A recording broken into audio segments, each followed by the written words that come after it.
When you think of a beehive, I think a lot of people think that it's just chaos and completely disorderly inside the hive. And you go into a beehive and it's very orderly, and there's a reason that the bees are doing everything within the hive.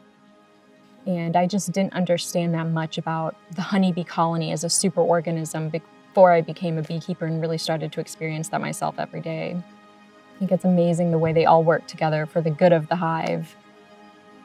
Bees are incredibly important to our world. They're important to our food systems and our ecosystems. They pollinate 1/3 out of all the food we eat.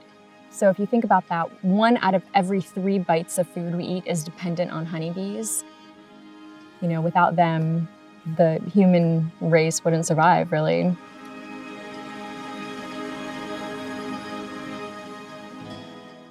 Texas Beeworks is a beekeeping company based in Central Texas. We offer services for people who want the ag exemption on their property. We also do live honeybee removals, and we offer educational programming. Growing up, I just loved bugs. I was just fascinated with insects, and I spent a lot of nights after school in my backyard collecting bugs and putting them in mason jars and bringing them inside. You know, that fascination continued into adulthood. So I saw an opportunity to take a beekeeping class about 9 years ago. That's how I became a beekeeper. When you're in a hive, you have to be completely present in the hive, and you have to ignore everything else that's going on around you in the world.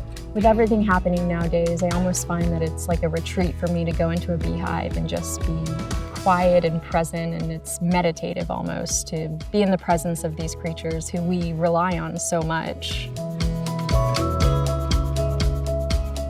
So we've got a lot of great things going on this frame. Over here we have capped honey, which is honey that's been sealed in the beehive that they can feast on later on. We've got a baby bee emerging from a cell in the middle.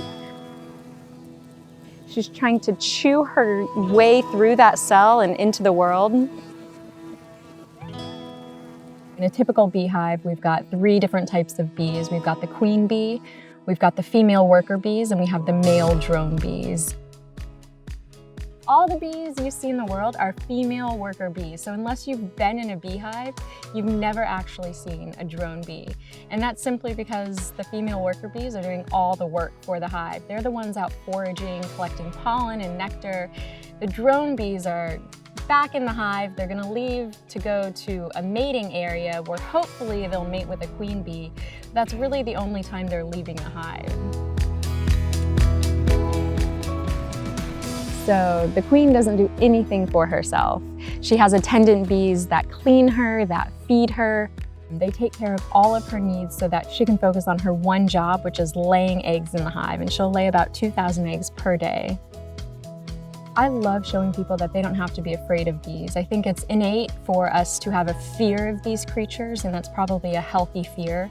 But when you see a bee or a couple bees out in the world doing their work, you shouldn't feel threatened by them. They don't want to sting you. They really just want to be left alone, and I always just tell people to let them be. We'll pull up another frame, see what else we got. Oh wow, this frame's really heavy. I can already tell it's going to be full of honey. Look at that. Wall-to-wall honey. So I always say there's 3 things that everybody can do if they want to help bees. First, you can avoid pesticides. So don't use them in your own garden, but buy organic, local produce when you can. Secondly, you can plant a pollinator-friendly garden. So whenever you're choosing anything to plant in your yard or your garden, choose plants that pollinators will feed off of so that we can give them more food sources to forage from. And lastly, you can support your local beekeeper and your local farmer. You know, people see bees all the time and know that bees are important, and I want to educate and empower people to learn more about bees or become beekeepers themselves.